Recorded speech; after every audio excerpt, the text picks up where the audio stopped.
So I think what I'd like to do, this is the material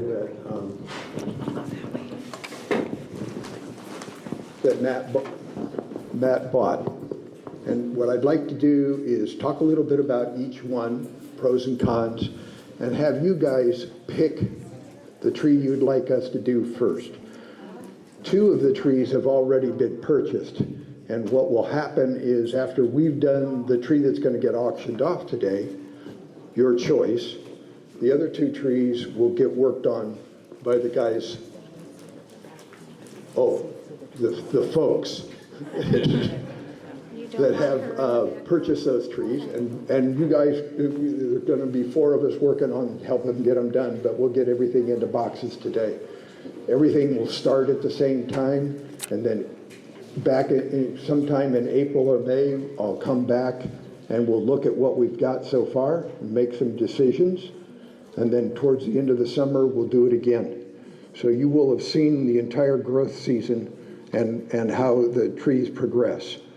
So these 2 trees we'll work on in just a minute, but we're gonna have you guys pick one, and we'll set them aside. Then we'll talk a little bit about, you know, how these trees look and what we're going to do next with them, and then we'll go ahead and box one of these, your choice. Does that make sense? Okay, so Matt had to get these into his car, and so before he even brought them in, he made a chop here at the top. Everybody is about 1 inch in diameter, maybe a little bit less up on this, but probably would be shorter anyhow. You can see that all of them have some low branches. Even if we were to cut these branches off, they would re-sprout probably back in these areas. So part of what we want to decide is, you know, where to cut these off, which one would be the best candidate to start the program with, and that would be the tree that we'll auction off today. So somebody might have a crack at it. Okay. What do you have up there? These are all Chinese elms. Can you tilt the pot so we can see the Yes, I can, but I don't know that you'd be able to see it.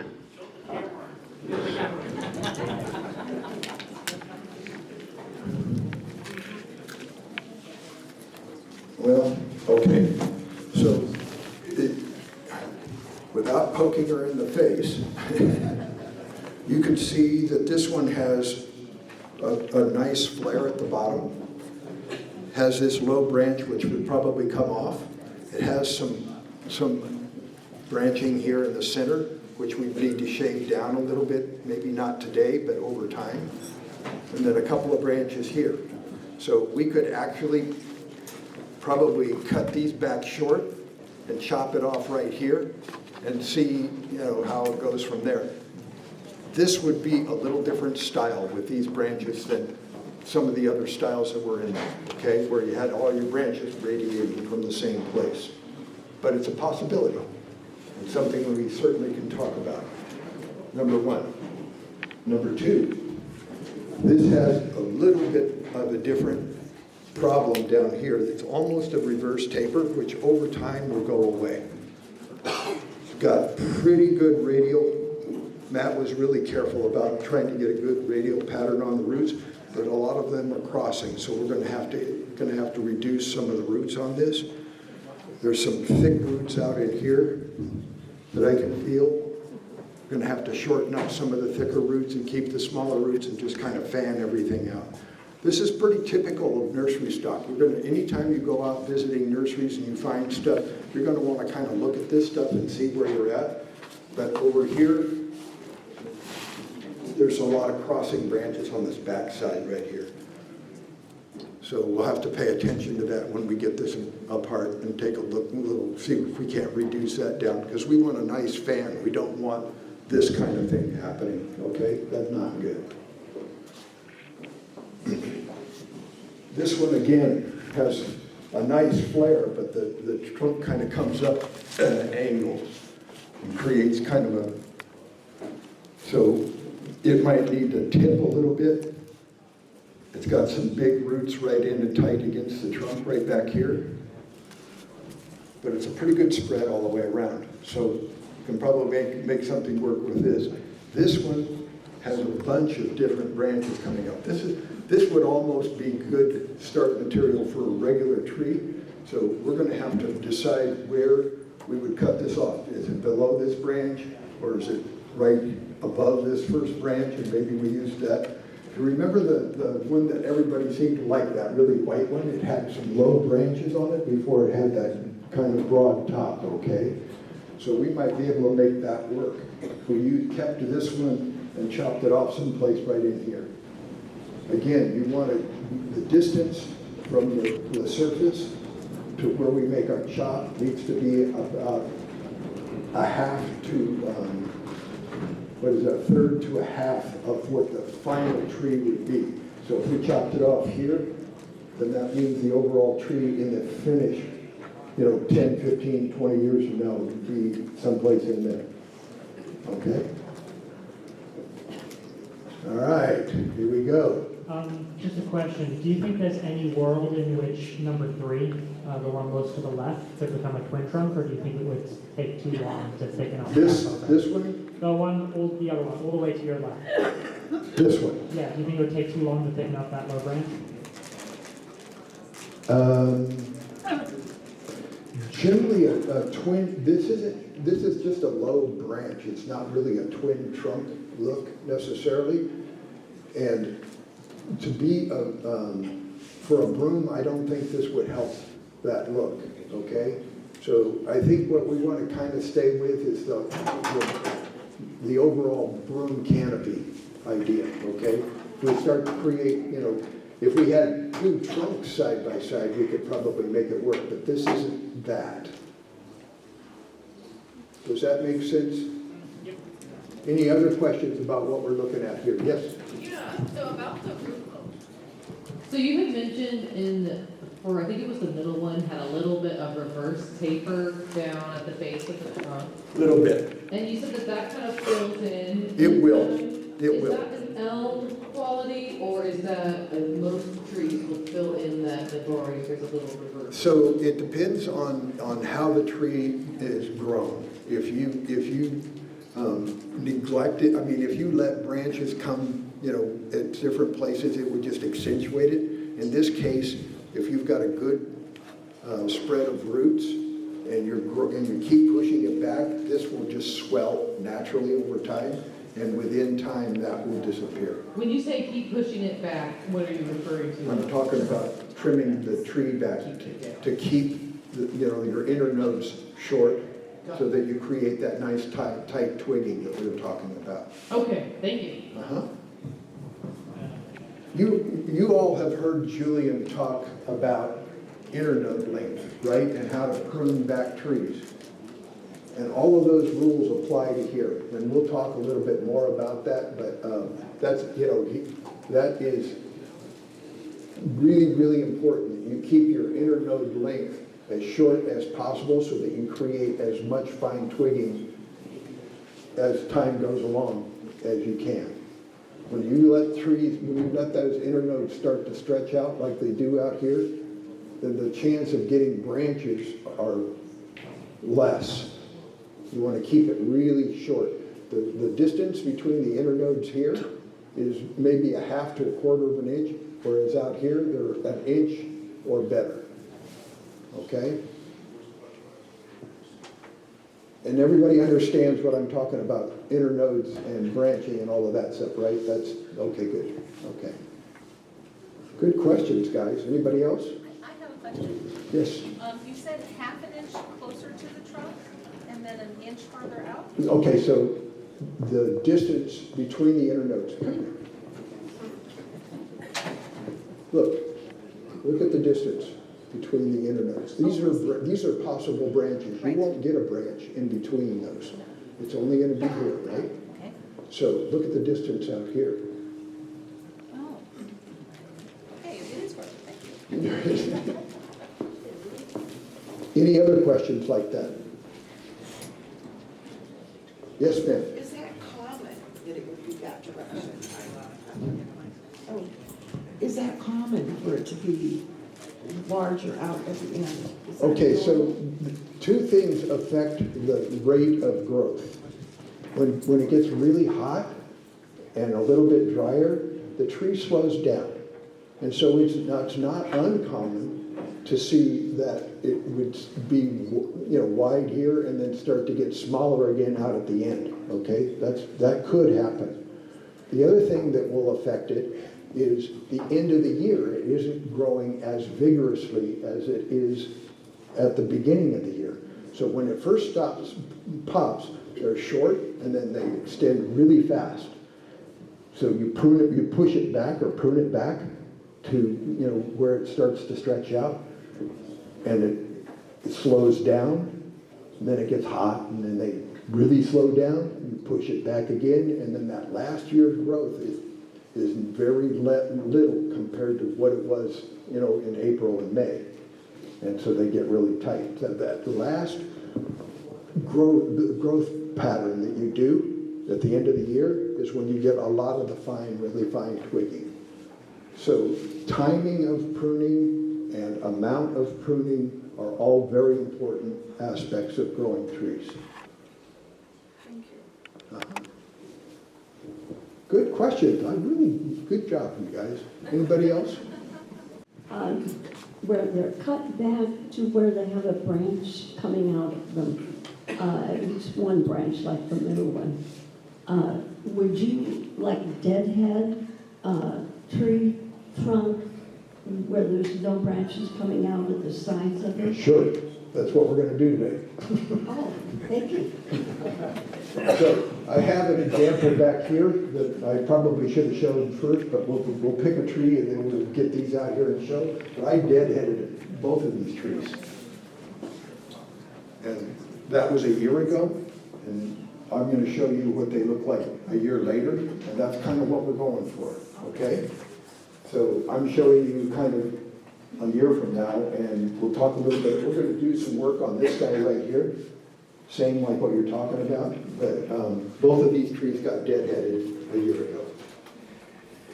And they will, this is the perfect time of year to do that, and they grow differently when you do that.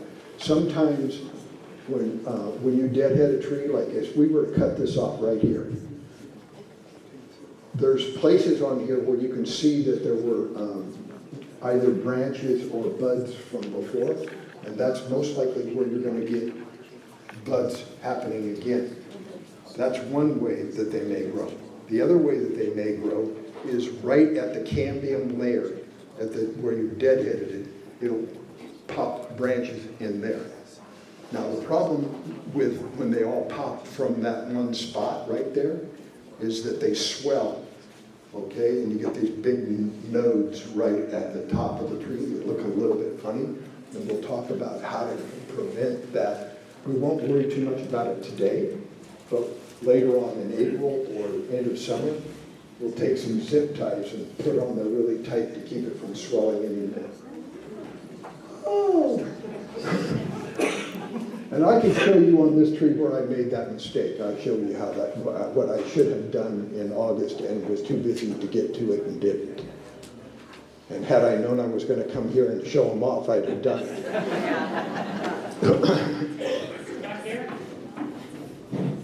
Yes. Hi, I'm Jennifer and this is Keith. We are super new. We're super new. So these, are they going to end up going into the small containers? The big ones you have right now that you're teaching us? We're going to put them in those boxes. Okay, like now? Today. Right, okay. Before I go home. So all of this is like everybody would start this way with the big one? We're all going to start the same today. And then, so anything you start with is going to start in the big and go into the little? Today. Yes. So I think the essence of the question is, when you're starting a new bonsai tree, do you always want to start from something in a big pot and move it slowly over time into a little pot? And I think, I tried to size, so I knew we were going to go with 15-gallon trees. So I tried to size my box to be about what I thought I would need to do this job. Now I know I'm going to cut the root ball back substantially, so I think this is probably a pretty good spot. All right? Is that the question? Yeah, okay. Over here, so the idea would be, if you want Now, to. I'll tell you, Yeah. when I moved these from 15-gallon cans, both of these were in 15-gallon cans. And when I moved them into 15-gallon, I gauged the size of the box based on the size of the trunk. These trunks are significantly smaller than even the small version here. But this tree back here has got a 4-inch trunk on it, right?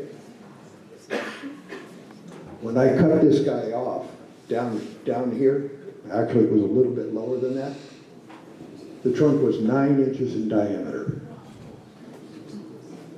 I whittled that back a couple of times before I got it into that box. But there were enough fine roots right up on the top that I'm not concerned about that too much at all, because I've taken off all of the growth. So if the roots exceed the amount of growth that it's trying to support, they're going to give you a whole bunch more growth. And elms are really very forgiving. You can do a lot of damage to a root ball on an elm and it still will live. In fact, when we cut these off, we'll just cut right through the can and everything. And this bottom root ball will grow new shoots. They'll have a whole forest of elms coming up out of there. And I have a whole bunch of them at home to prove it. Good question. Anybody else?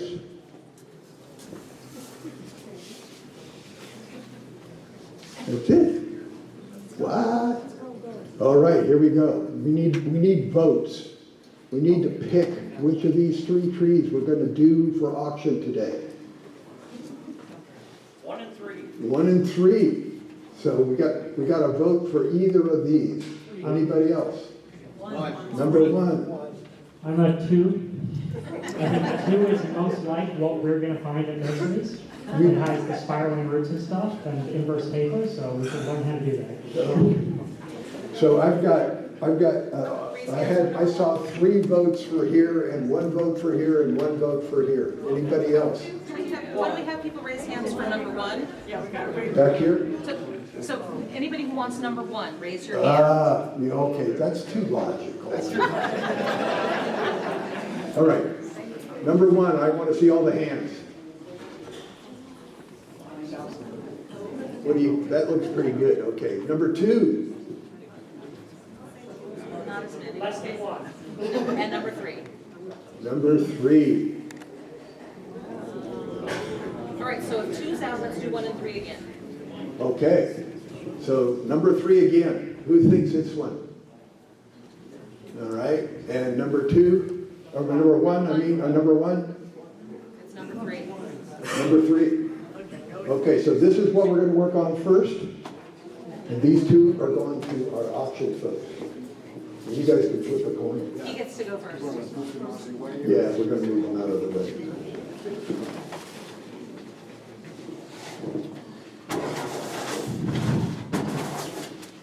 All right, let's set this one aside for right now. Flip a coin. Okay. Hi, I have a quick question. Yes. So for Chinese elms, is that something that if you were doing like the big chop, you can safely defoliate the whole thing essentially? Oh, absolutely. This tree isn't going to have anything left on it. Oh. It'll grow like a weed. Yeah, so I had a follow-up question to that. Since you're doing a root reduction and you're chopping off the entire top of the tree, it needs to be pretty healthy and pretty vigorous the previous season, right? What are the signs that it's ready for this procedure? Okay, so it's dormant right now. When I say dormant, I don't mean dormant in the East Coast kind of sense of the word. I mean dormant by Southern California standards. You'll notice this tree still has green stuff on it.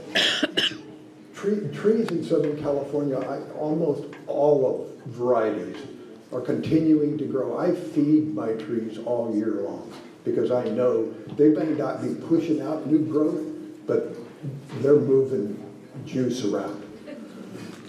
Okay, so it's really, really important when you cut them that you seal them up regardless of the time of the year. You know, anything, you know, greater than what, your little finger, quarter an inch, half inch, you should seal it, okay? Little tiny little bits of nothing like that, you don't have to seal, but anything, any major cuts this size should be sealed. What do you mean by sealing? Oh, cut paste.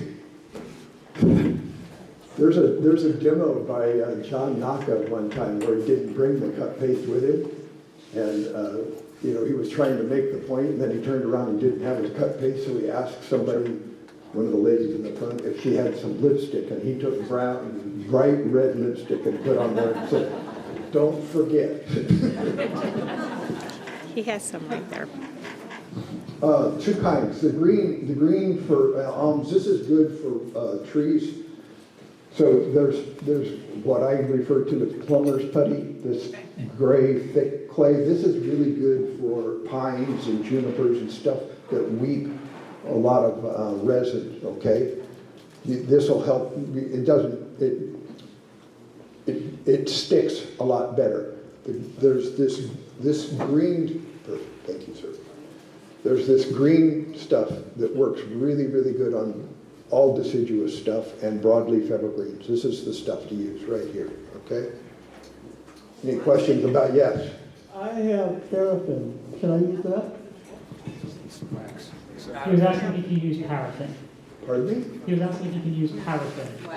Paraffin, I don't. I have not used paraffin. You know, to be truthful with you, I haven't done a whole big study or anything like that. I was told, you know, when I was first starting when to use what, and that's pretty much what I've always used, and it seems to work. But you know, I know there's other stuff out there that's available, and you know, people have all kinds of. You know, sometimes when you're doing, you know, heavy grafts and you don't want anything to grow up here, they actually go in and use that aluminum duct foil that's sticky on one side, and they put it on there. So there's all kinds of tricks to this, and I don't pretend to know all of them, believe me, but this is what I do. Just a plug for the tool table. All those pastes and sealers are available through the club at the tool table. I'm missing the question. It wasn't a question. We were advertising that we sell these pastes. Oh. So this is good for the club and good for your trees.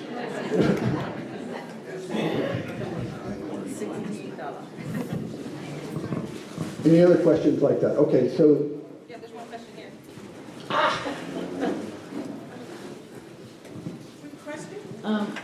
So you're talking about stopping it with the stuff. Is that better than like letting it grow and then just keep trimming it? You don't want that to happen? Oh, I see what you're saying. So it's already been cut. Why would I cut it again? No. Fold the branch up and let it grow? Is there a benefit to, or a reason why you would make it stop with your different substances rather than letting it grow and then cutting it again? Why do you seal it for different reasons? Okay, so all I'm worried about doing is it's not going to bleed a lot at this time of year. So all you're trying to do is keep the pests and crap out of it, okay? So, but you're right. This cambium layer right here at the edge, the living tissue part right out here at the edge, that's the stuff that's going to sprout new.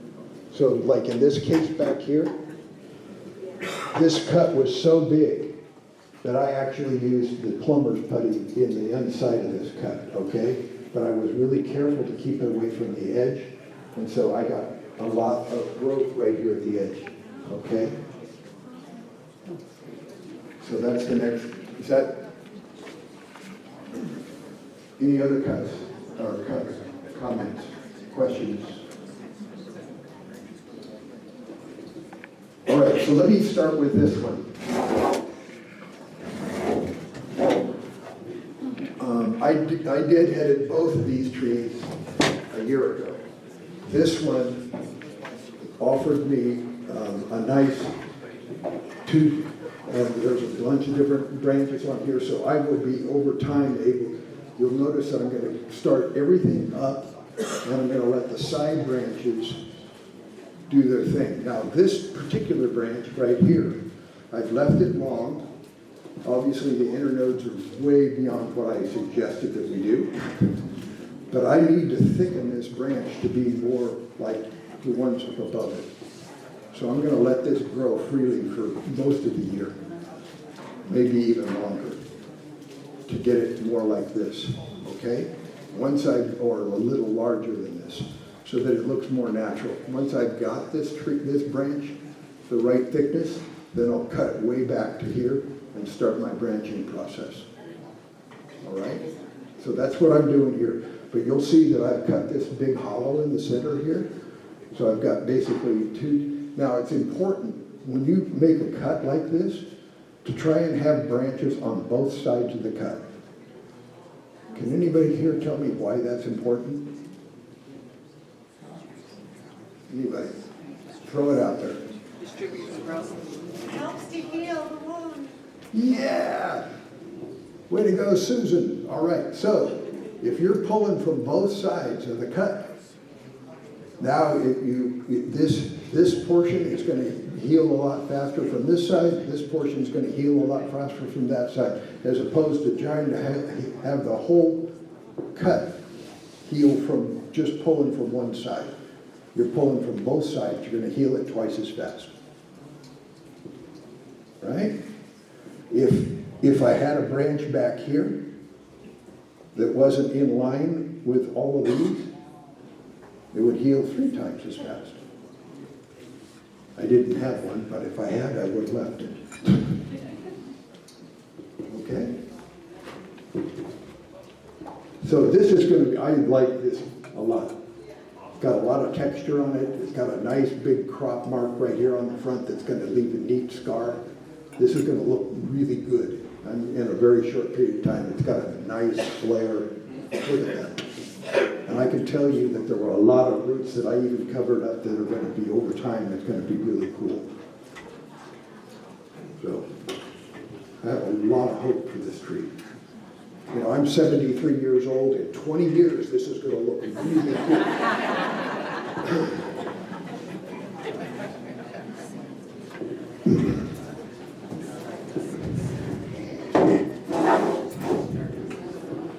All right.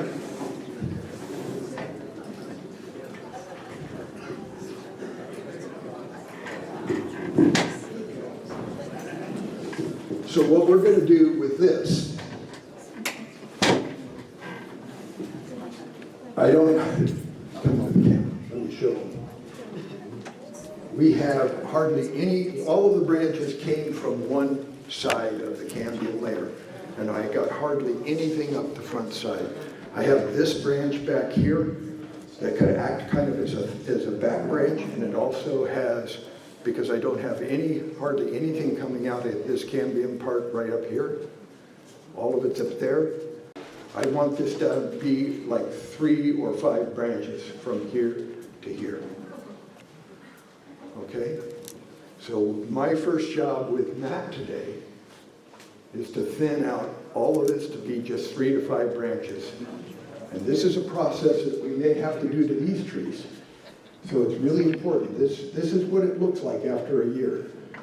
They were like that. All right?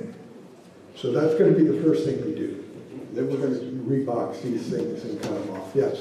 Is there a way to force the growth back onto that back edge? This back here, Yes, is there any chance for that? what I could do is I could leave maybe this one or a couple of these little fellows and push this all back up in here, which we can do, and see if they don't take off, if it doesn't start by reducing this, create more energy back here. I will tell you that I turned this in the yard to be so that I got more sunlight on this side and less sunlight on that side, and all it gave me was this. It's you and the tree working together. Sometimes it doesn't do quite what you thought it ought to, but it's a give and take kind of a deal. All right, okay? It was cut off pretty much straight. Yes, ma'am. Who was it that used the word deadhead? That's like a rose term, but that's what I did. Absolutely deadheaded this thing. And you can see that there's that putty in here and then I didn't put it, I kept scraping it away from the edge so that it would grow, but wasn't lucky. It's a crapshoot. I mean, you do what you can do. You get what you get.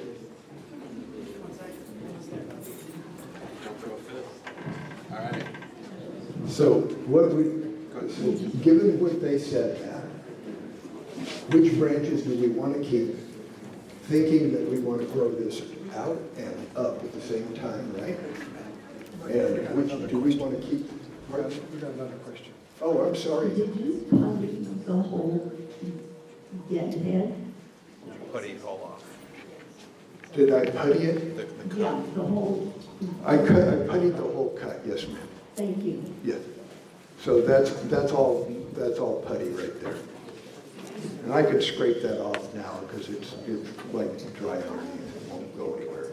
It's just this living tissue at the edge that you're trying to keep, free to grow, but at the same time you don't want critters getting in there. So you love the cambium? Yes. And the cambium on elms is pretty thin. So, it's just to bury the bark and then the cambium. You're leaving it alone. You want to stand on the other side? Yeah, I mean, sure. So I think we should be looking at it like this, right? So you want 1, 2, 3, 4, 5, 6. You want 5 or 7? I think we'll start with 7. Okay. And then we'll reduce it down if we need to. Even more. Okay. Okay, so do you think we should keep something back here, kind of try and pull it up? I think it should be all from this zone, right? From the cut site. You want to take these off? Yeah, I think that's the right thing, right? For this is to create, because this is a different style from that style, right? Yeah, it is kind of. And so. So what we're talking about is the particular style of broom that we're going to do here. So let's flip this around and show.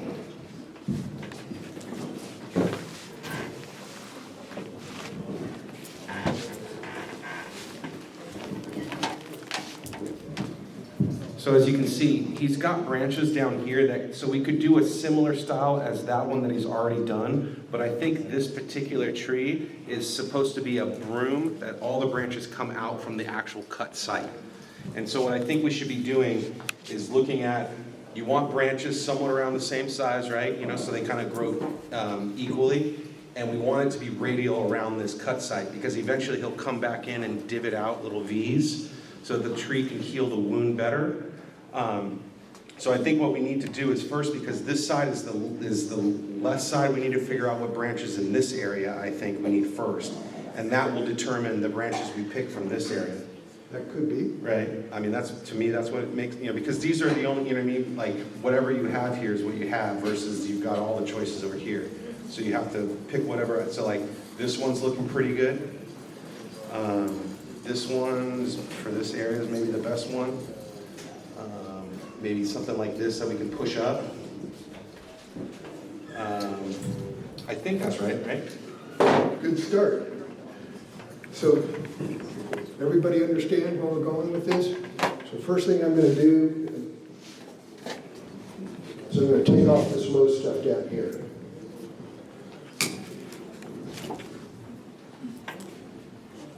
Matt, would you perhaps consider, in addition to what you're talking about, starting on the wheat side, perhaps, also starting by removing everything that's growing straight up or towards the middle, just to simplify your... I mean, that's a good thing, right? If you don't really know which stuff to actually cut, you can cut the stuff you know for sure you're not going to use, right? That's so that would exactly be directly down branches, that would be directly straight up branches, most likely. See, the nature of the broom is, it's like a half circle, right? So you do want some branches kind of going up. You might go back later and grow those after you get your initial 5 to 7 branches around your cut site set. That's what I think. He knows.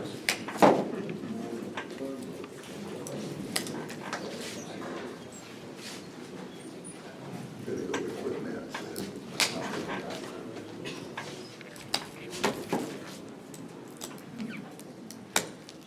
How long ago did you start this one?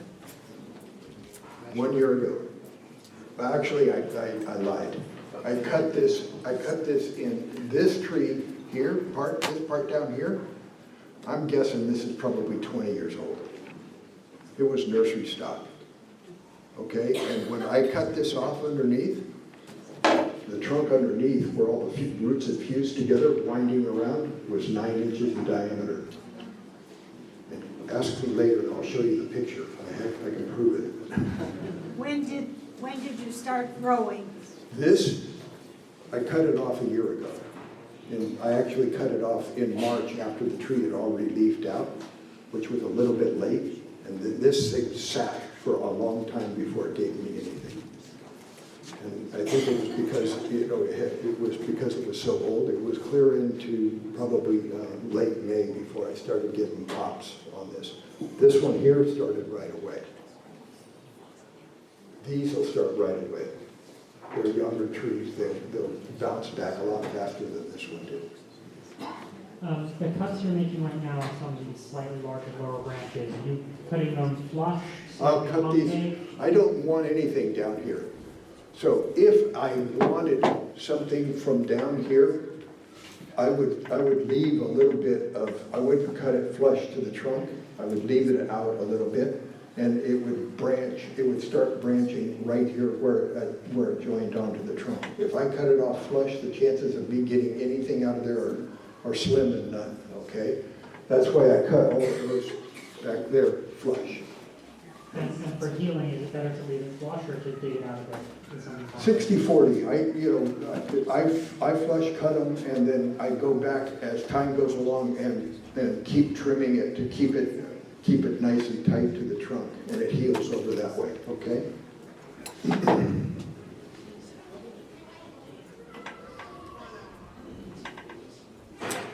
Do you have a picture of what it was when you first got it? I really didn't do that. I broke all those rules, and I apologize for that.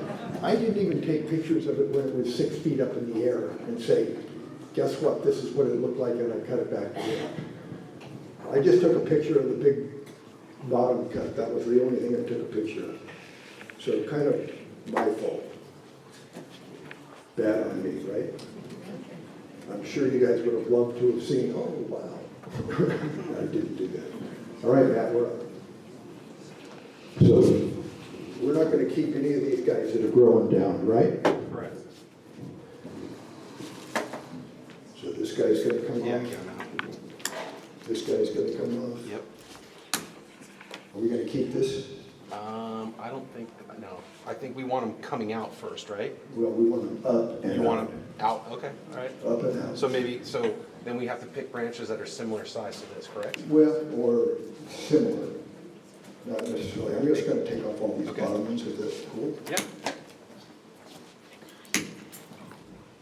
Okay, so big guys going straight out? No. Yeah, get rid of them. This will be forever known as Matt's tree. Oh, my tree to go somewhere. I'll take off this one, leave these two for Yeah, right now, that's okay? We won't touch any of these until we're done. Yeah, I think that's a good idea.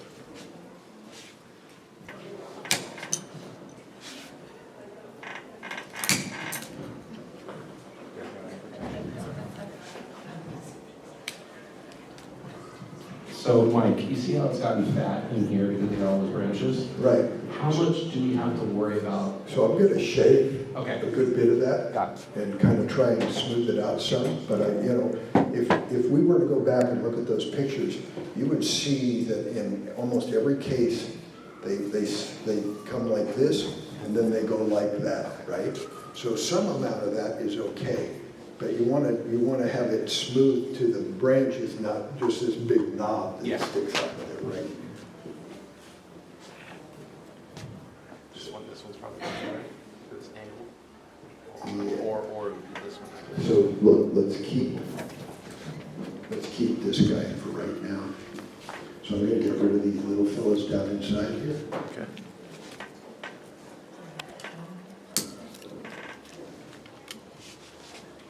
Keep this one and this one. We'll decide, I'll pick out this one.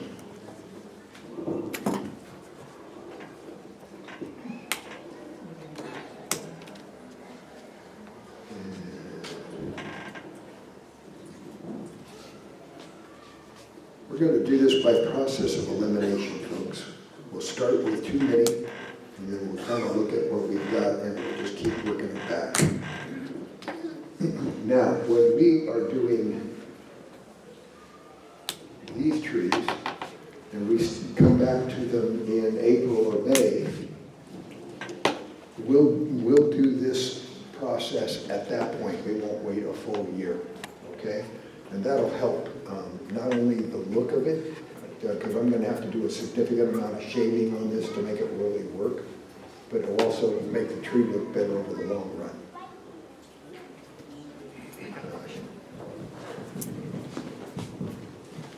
You want to do this over there, or should I come around? Which one? Michael, Yes, sir. This one. have you experimented with a V-cut?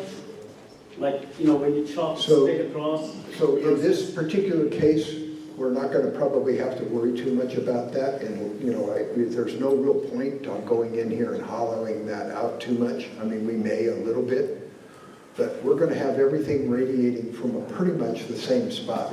Whereas in this case over here, where we did, a V-cut makes a lot of sense.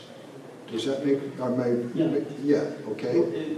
Actually, my question is, when you don't have any branches like that, because you have branches on the small one, but like, let's say you have a single trunk, instead of cutting it straight across, cutting it V. Well, okay, so if, for instance, you know for a fact that all your branches are only going to come from where you deadheaded it, Yeah.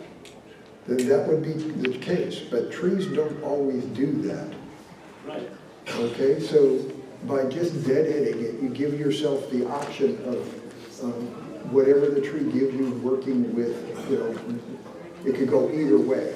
So if I were to guess that I'm going to get branches at each end of my V-cut and I don't, then I kind of have something I have to adjust for, which is like a whole different deal, as opposed to I give a branch on each side like this, and now I can cut it on my V, and I'm working with the tree. Does that answer your question? Yes. Okay. This one I think's got to go. So all the ones like this one's got to go. This Yeah, one's gotta go. we want, okay, so what we're looking for branches that are about equal in size, that are all kind of starting up. We're taking off most of the branches that are going either down or sideways. And the reason is that we'll use the branches that are going up. The first node on the branches that are going up will give us side branches.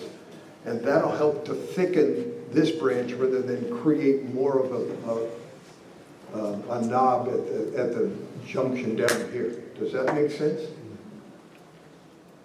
We want to thicken the branches that we're keeping, not continue to thicken the area right at the cambium layer. So we want to cut off all the lateral stuff at the cambium layer and get rid of, and just leave branches just start growing all of our lateral branches and up branches from the trees, the branches that we keep. We want to begin, that's what we're working on now, is we're working on the branches that we keep. I have a question for you. Yes, sir. Would you consider bring it down to maybe 3 branches? Let those grow for maybe a season and then start again from that deadhead and have some small... So cut it off again? No. Same place, but let 3 major branches form. That's what we're whittling it back to 3 to 5 branches right now. Okay, and then you would let additional branches grow the next season out of the same cambium? Out of those 3 branches, out of those 3 or 5 branches. But not out of the cambium? No more out of here. Okay. We don't want any of this to get any thicker than it already is. Okay. I'm gonna need to whittle a good portion of this back. Again, had I known that I was gonna bringing these trees in and showing off how good I am, I wouldn't have done this.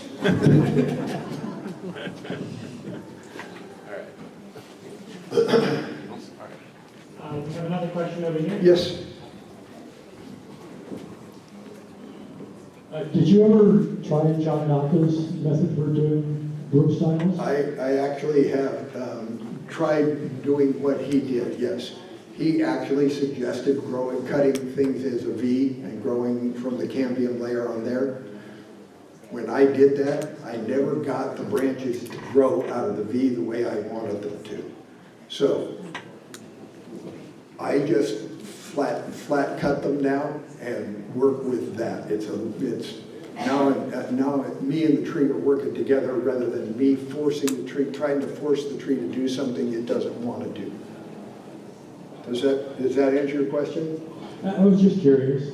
Yeah, no, I believe me, my Naka book is well thumbed through. You know, I see the Naka books on sale on the internet with people that have them in pristine condition, getting $120, $150 for a copy that I paid like $15 for in the beginning, and it was signed, and he did it for me and all of that stuff.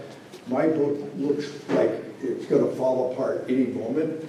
And if I were to put it on the internet and tell everybody that it was a really important book, I'd be lucky to get $15 for it. The last question that someone in the back of the room had was, at this time of the year, would we be able to root any of these cuttings we're taking, or not so much? I did hear. Rooting the cuttings, any cuttings you take. Oh, absolutely.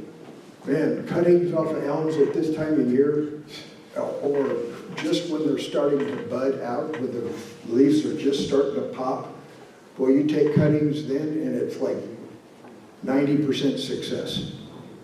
You take a root that, you say you dig up an elm and leave roots in the ground.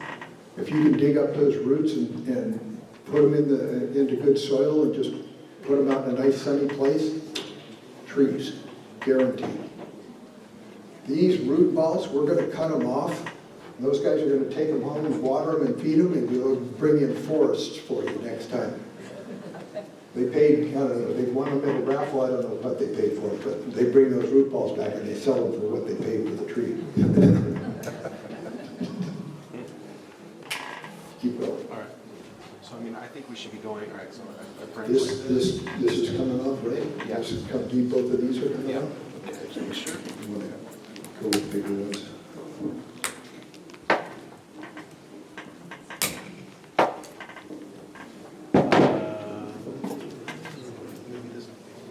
We're just deciding which ones to take off. I can also hold it for you. Oh, thank you, appreciate it.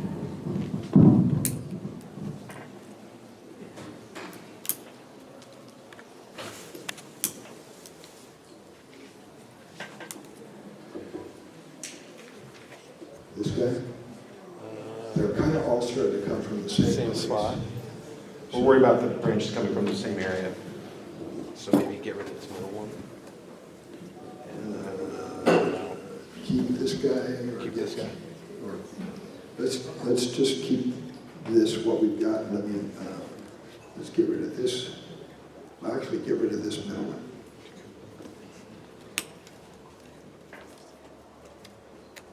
And get rid of this long one.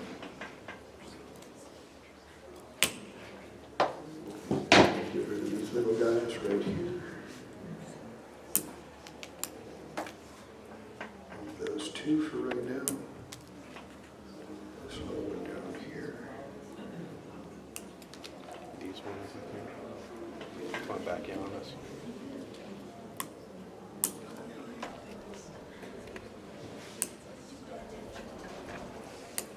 This one can go. So it's crossing.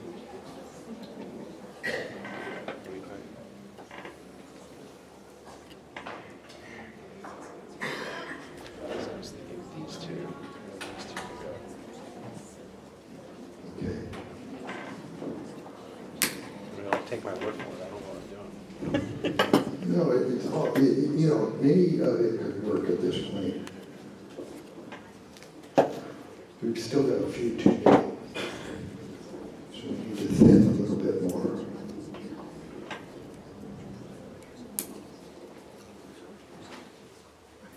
How about we do this? How about we,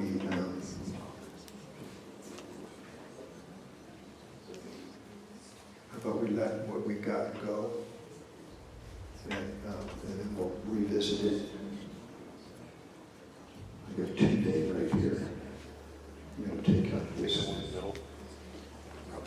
Wait. Take out this guy.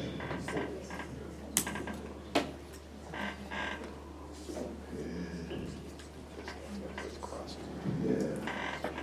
Let's just go with this for right now.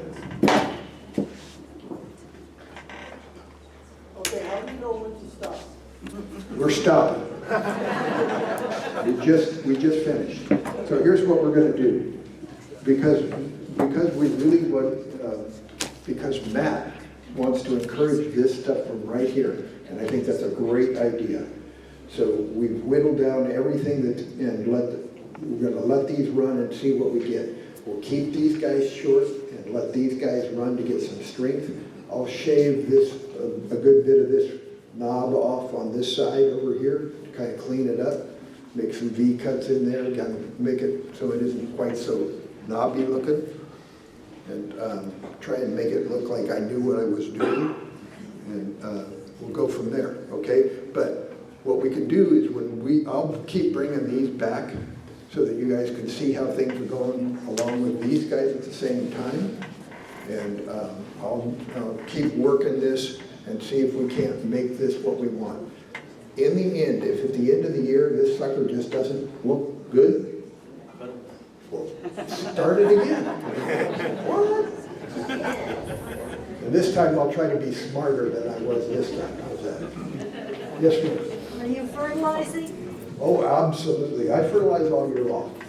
Are you fertilizing extra on the roots? On the roots. I don't, there's nothing up here. There's nothing up here that's going to suck in any fertilizer right now. I could drench this in seaweed and it would like laugh at me. So you use seaweed predominantly to... Seaweed's a good organic. Seaweed and fish emulsion is kind of a mix of the two, 50-50 in water, or actually the seaweed is really potent, so you just use a little bit of that and then the 50-50 mix. And you know another trick that I do that I haven't heard of anybody doing, and it's really good for us in Southern California, is to take your that top coat that you use with sphagnum moss, where you do a really fine layer of sphagnum on the top. Soak your sphagnum in that seaweed fish emulsion mix, get it sickened and soaked, and then when you put it on there, just a light, and it not only does it do the sphagnum moss, it also fertilizes at the same time. So I put my fertilizer down, I use Osmocote, and I also use these organic pellets that I get from Bob Scheinman. That's basically chicken poop and pelletized. And I put that stuff down and then I put the sphagnum on top of it. And it works really good, especially on youngs. Do you do any tenting of the top part? I don't know what your temperatures are. Do you have to worry about any cold temperatures? We don't freeze. We get down into the low 40s. But very seldom do we get into the high 30s and never below freezing. I mean, I've lived in that house for nearly 25 years, and I think it's only frozen once or twice there. We do get frost on the roof sometimes, but that isn't freezing. That's just cold weather. Yes, sir. Yeah, you talked about shaving. Do you use a Dremel to do that? You can. I actually use a 1-inch or a 1/4-inch chisel and, chisel in there. And then I have a regular grafting knife that I go in and shave to get it smooth. I'm gonna use a grafting knife on these edges over here. I've got chisels. I can chisel and shave and seal. But I think this is a good place to start with this. Let's give Matt a hand. Yeah?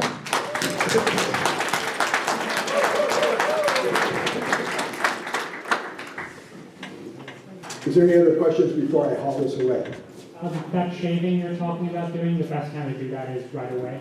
Pardon me? The shaving you're talking about doing. Yes, right now, while it's dormant, all of that kind of stuff isn't really done right now. You get it when it's pushing too much, then it bleeds a lot, and then you start running into other problems. So right now, big cuts is a good time.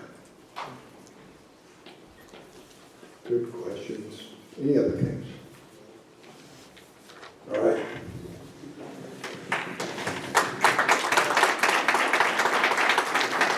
We're going to get set up and do this tree. So just so we can lay this on its side and cut this.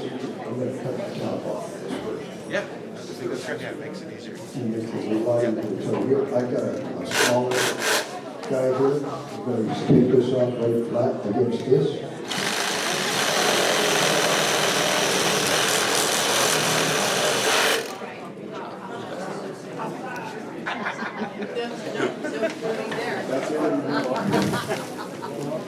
You ready, Tom? Ready.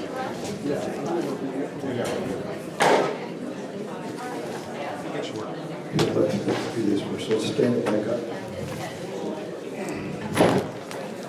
Okay, so the first thing we need to do here is we need to determine how much of this up on the top, how much of this root ball on the top are going to be salvaged. So what we want to do is we want to tease back a little bit of the top soil here to see where our root ball is going to, we're going to keep and what we're going to use later on, okay? What we're going to get rid of and what we're going to keep. We've got a big crossing root up here that'll probably go away. Some of these guys are kind of not well positioned. This is pretty typical of what you're going to see with nursery stock, where it's been in smaller cans and it's kind of started to wrap around. You don't need to be afraid of this, because a lot of what you'll find as you get further out in this really loose nursery soil is a lot of good fibrous roots. So we can cut off some of these big ones, but we'll want to be really careful not take off too many, because we want the tree to really bounce back. And so a lot of it depends on how much good stuff we have out here as to how much of this we can take off.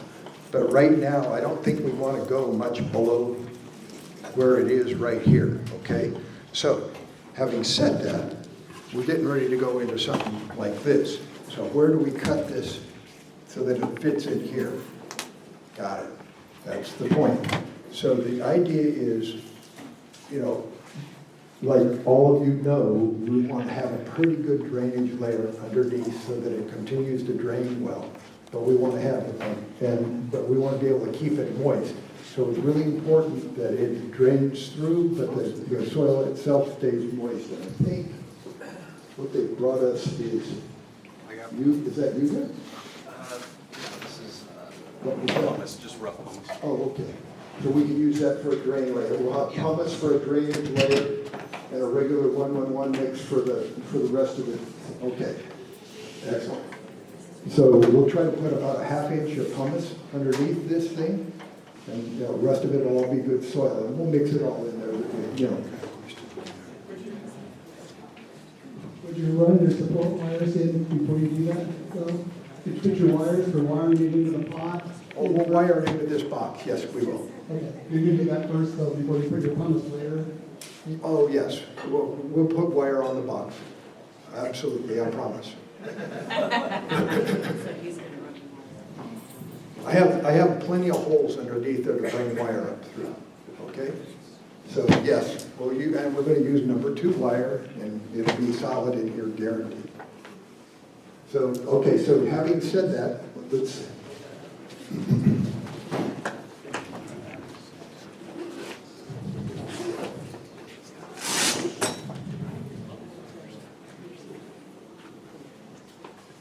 Let's say that we're going to start right there.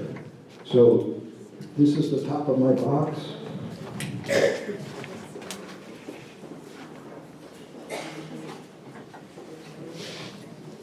We're going to be a little bit up above that.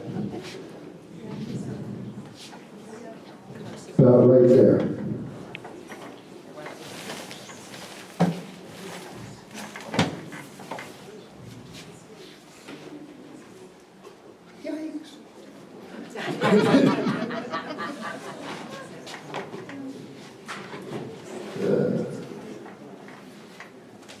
Sort of, kinda, see it? So we'll cut it off long with the idea that we're going to tease it out to get to there, okay? I'm scared of that.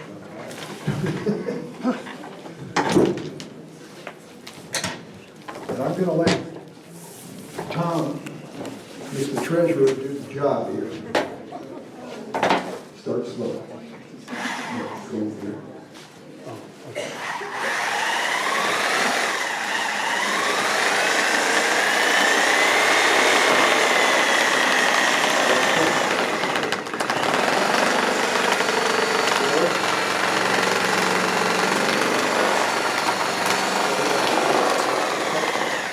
Roll. What? Roll. Wash your line here.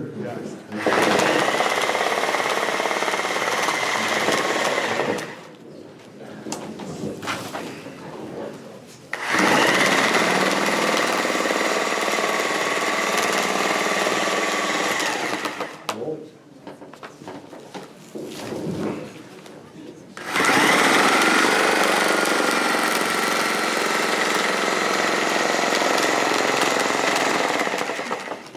And this last one. Look at that, Manny. Okay. Got it?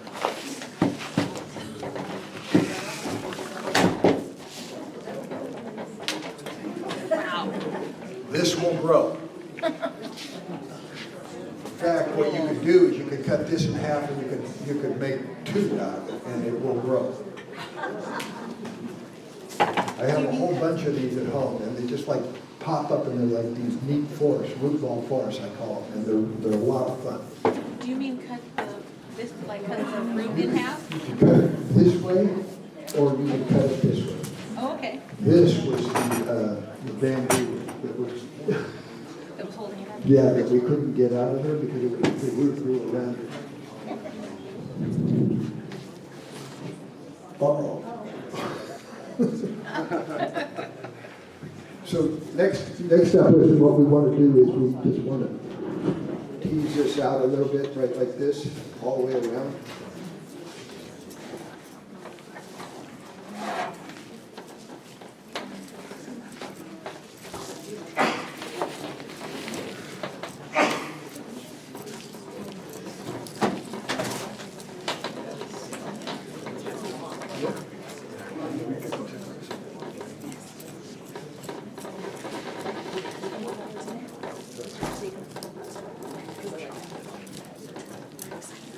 See all these nice roots?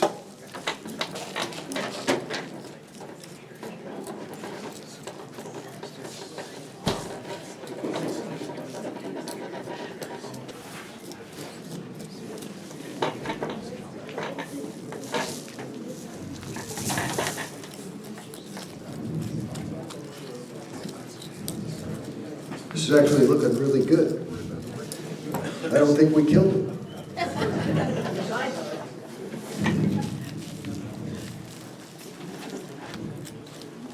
So it's actually only got a couple of really big areas right here.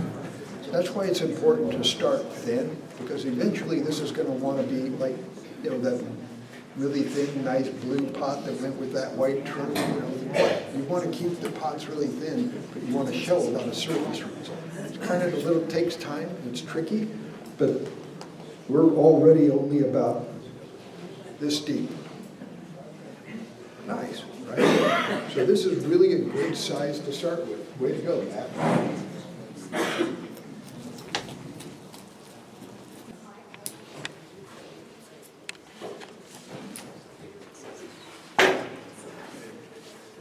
So what I'm doing right now is I'm just getting rid of any roots that might be growing up like this is not so good. So I have a root here that's kind of circling back around. That's going to be awkward at some point, so I'll just kind of cut that guy back.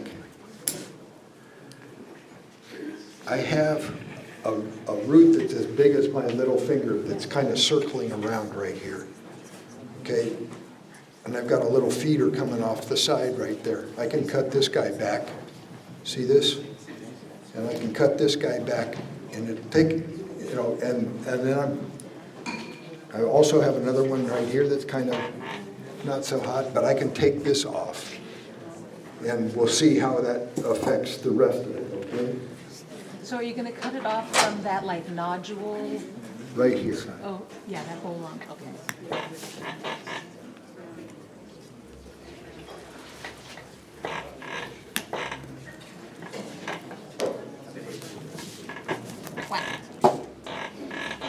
And I'll leave that. And we'll see how it goes. Okay? So there's not too much happening there. So later on, this may be the front. Not only will it get rid of that awkward, but it also, you know, it won't show all of this no root stuff back here on the other side. Okay? Because that'll be the back, okay, yeah. So Do you this, ever paste those roots? pardon me? Do you paste? Never paste the roots. Leave the roots and cover them up, and they grow new roots from where you cut them off. So in this case, you know, we may get new roots right from that, okay? So we cut it off a little bit long, we're gonna save this guy, and we're getting more roots in there, but we're gonna make sure that they grow in the right direction, okay? Coming circling around the trunk like this, not so good. Those just look ugly, and we've all seen those. They don't make any sense when we see them. See a nice tree, and then it's got a root that circles around, and you go, ah. So we'll probably start, and that'll be our front right there. Doesn't show any of this kind of backside that's kind of awkward looking, okay? So that's a nice look right there. Okay? Michael, a minute ago you grabbed a pair of scissors and sort of said, these are my bangers. Maybe for the newer members, explain what you meant by that. Oh, got it. Why do you have a pair of scissors you like to store in the soil? So you get your old scissors, you keep them sharp, but they don't quite match at the points anymore because, you know, the handles, but they're old. When you're cutting roots and stuff, and you're going through soil that's got pumice and lava and all that stuff in, you don't want to use your good sharp bitchin' scissors on that. You want to use your bangers. So these are my bangers. And I have two pairs of bangers, and I can.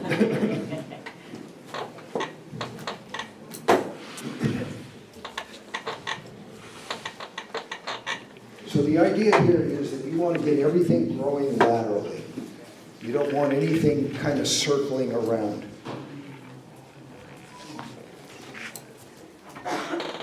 Sometimes you just can't get them out. You have to kind of, you know, tease them, and if they don't come out, then you just go back to like a little feeder root that's coming off of it. Michael, that's the question. Yep. Is there a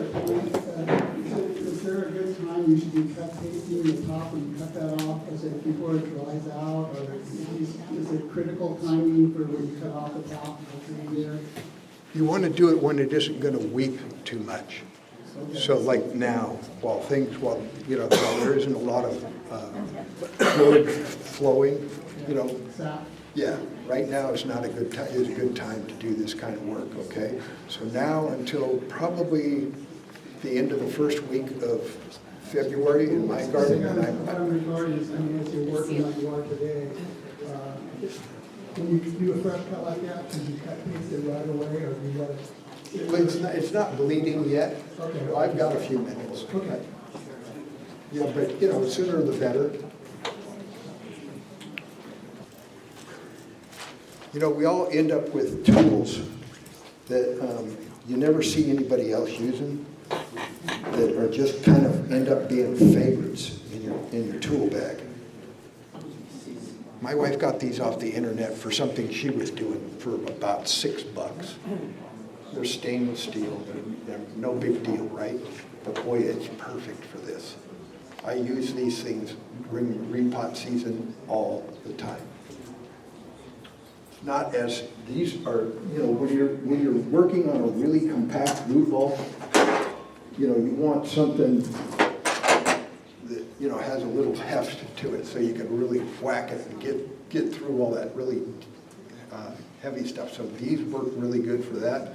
But when you're doing all these fine roots at the top, I highly recommend these. I really, really love them. And I've got a little fine pair that I use when I'm working on smaller trees. Same thing. Just it works really good.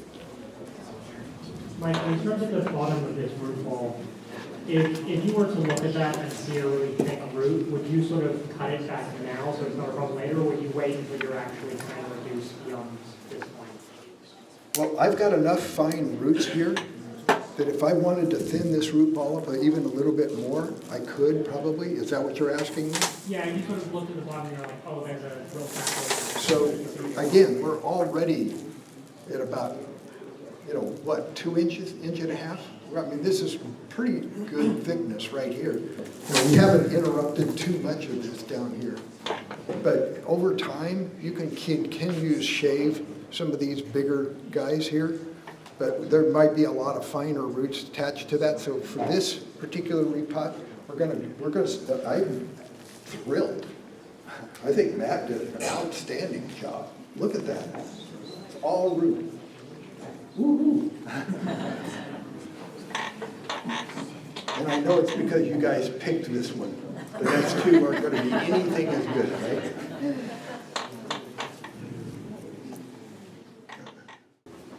I think we can stop right there. I think that's good. What we want to do now is we're just going to want to shave this guy off.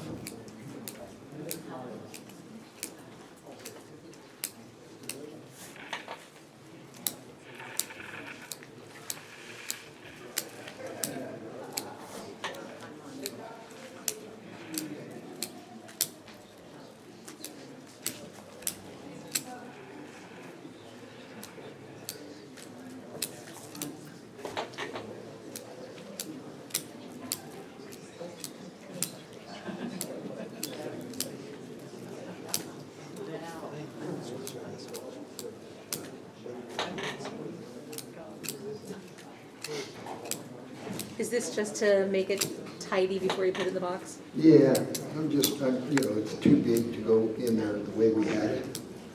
And this will just encourage a lot of fine roots all out there. I don't think we have any, you know, big, heavy roots that we have to worry about at this stage. So let's just try it really quickly to see what we're going to do. So I can actually kind of go a little bit more than that.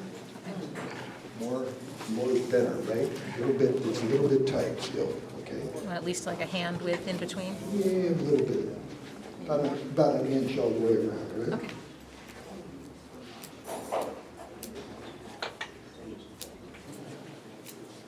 I help a lot of the guys in my area with their trees. And one of the things they always tease me about is that I kind of always am telling everybody, you know, don't try to do it all at once. Little bit, little bit, little bit. You know, just keep the tree healthy and doing what you want. And you'll be a lot better off. What you got? Nothing, I was like, get that root.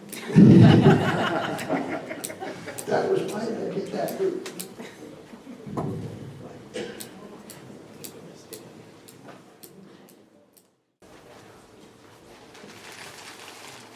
Yeah, like that.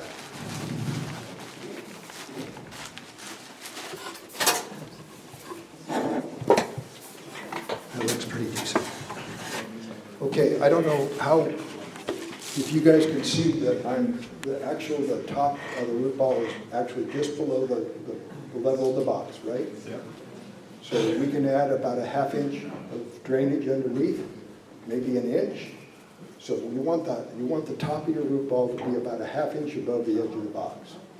And so we've got a ½ inch to an inch that we can put on there, okay? So first up, where's are you going to wire the box? Yeah. Now we're going to wire the box.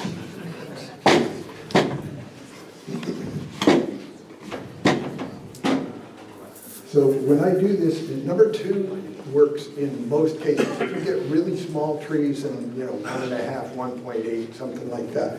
When I measure the wire for this, I like to go about 2/3 to 3/4 of the way around the box.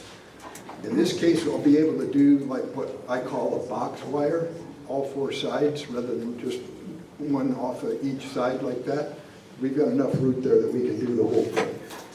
So, and sometimes when you first start out, the best you're going to get is, come diagonally across the root ball each way. In this case, I think we can go all the way around. That'll be good. It'll be well anchored. Okay, take your word for it.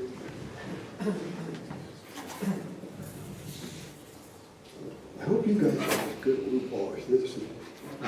Me too. But we'll learn what to do if we don't. That's right. Because you don't always get a good ball. So here's one of those tricks that I worked for probably almost 15 years before somebody said, "Have you ever tried this?" I'm like, "Oh my God, are you kidding me?" So you've got your wire at the right length. You come on each side of the hole, centered, and you just put your thumbs right on the edge of the hole like that, and you put your bin together. Now you've got a nice flat. Really? It took you 15 years to hear about how to do that? That's a good tip.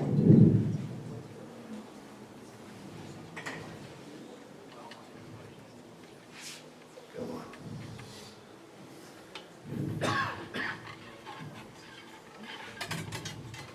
So this is particularly important when you're setting a tree up for a show or in a pot. You want a nice flat wire across the bottom so it isn't all hanging down and looking crooked and all of that. You can't see it. That's really cool. And this is the way to do that. Next thing I learned after I poked my eye about 3 times was to turn the wire underneath so you don't do it.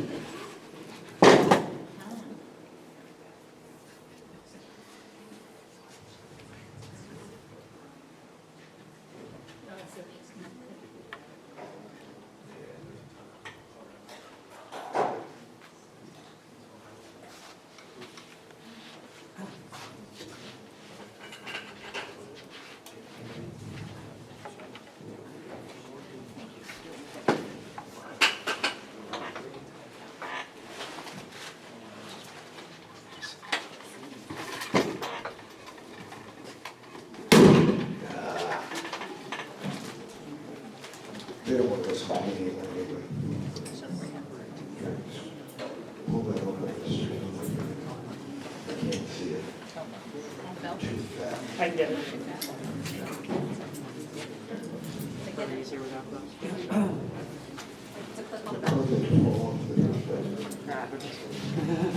My clip fell.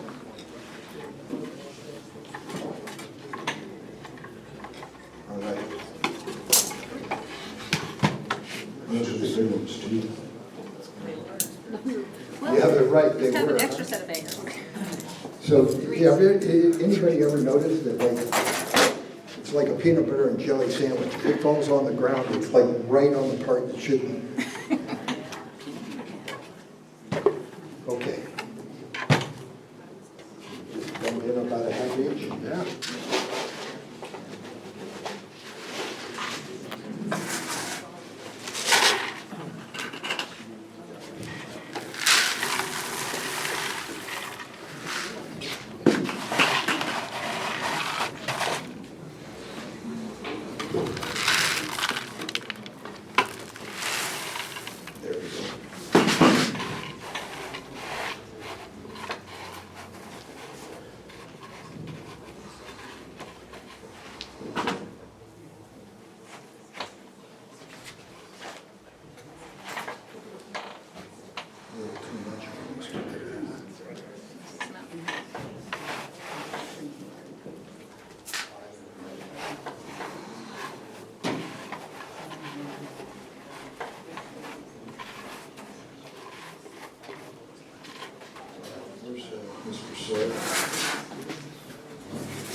close?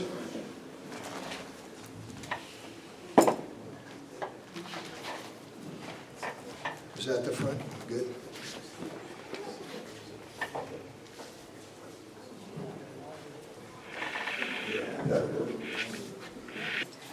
Okay, this root ball is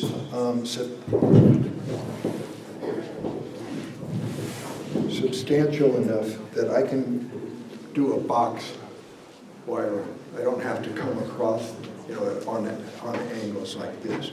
If it was little tiny and I couldn't get it because of where the holes are, then I would just go across this way and pull it tight and I'd get it.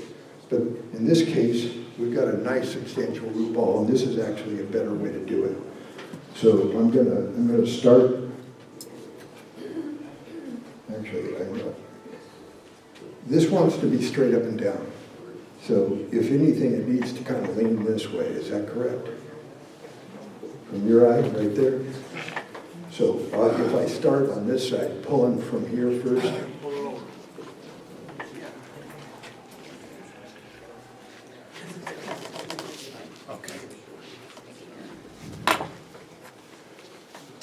I was just showing him that it's curved there. A little bit. Because we can't, from this angle, you can't see. Not so It's much. very straight. So everybody knows when you're wiring this way, you want to pull and twist, right? Really important. Otherwise, it'll break the wire. Pull and twist. You want nice, smooth curves, right? Nice, smooth wind.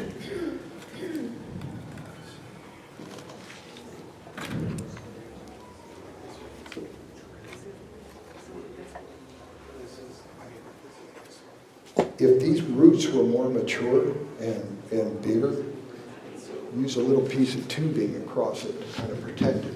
In this case, we're just getting started and we're well down into the soil, so it shouldn't hurt anything. Okay. Like if you want something big. Yeah, Right. like that, exactly.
So what'd you cut that piece of wire for? Why did you cut that out? Piece of wire. Oh, 'cause- multiple corners. Okay. I just wanted to understand.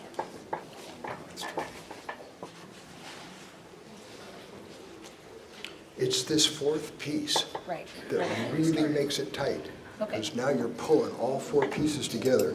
I've seen guys that leave this little piece off and don't get as tight of a deal as they ought to. So you just looped that around the original twist? And- Okay. And then, pull it and get a couple of lines on it, And then you can do that. Okay. then just finish it off.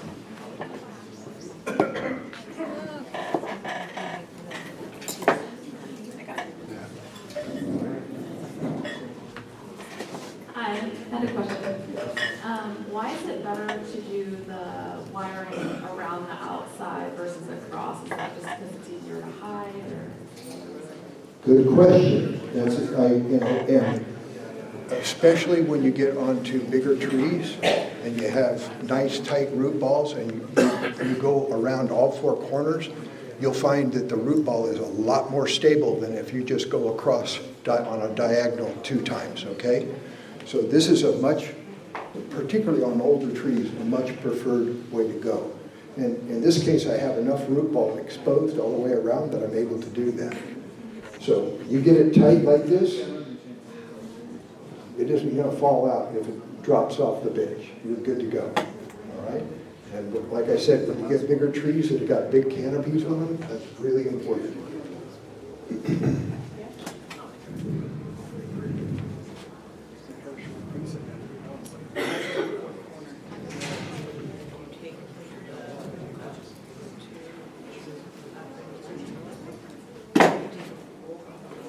I like to cut the wires off a little bit long, like this. Then you take your pliers and you just kind of tip that end under and push it down into the root ball. When you go to clean up your topsoil later on to fertilize and kind of dress out the top again, you don't have to worry about little wire ends sticking up and catch your finger on it, and you'll be real disappointed that that happened. Again, that's one of those things that you kind of learn over time.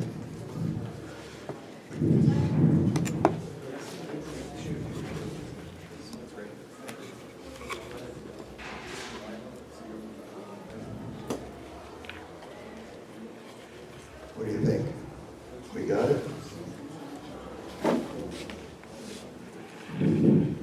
Nice. Ready for part 2? Yeah. Okay, so one thing about wiring too is there are people who will suggest that it's a good idea to wind your wire in under big roots, kind of, put roots over top and put your wire underneath so that it doesn't show in case you want to shove the tree or something like that, which is a nice thing to do. I mean, absolutely, you don't have wires sticking up when you're getting ready to show a tree, and you can't boss over or make it go away. My experience with that is that when it comes time to take the wire off for the repot, now it's all tucked in underneath there, and you're digging through all your cool upside roots trying to get your wire out of there, and it's just a mess. So my thought is, if you know now that you're going to show this tree a year from now or something like that, wire it like this, and then when it comes time to show it, it will be almost a year that the wire's been on there. You can take the wire off, and the tree is going to be stable. It's not going to fall out of the pot. The roots will have grown sufficiently and anchored themselves into the pot, and it's probably going to be safe. I wouldn't yank it up like I did, but it should be fine, okay? It's a lot better than screwing up your roots by trying to dig the wire out of there.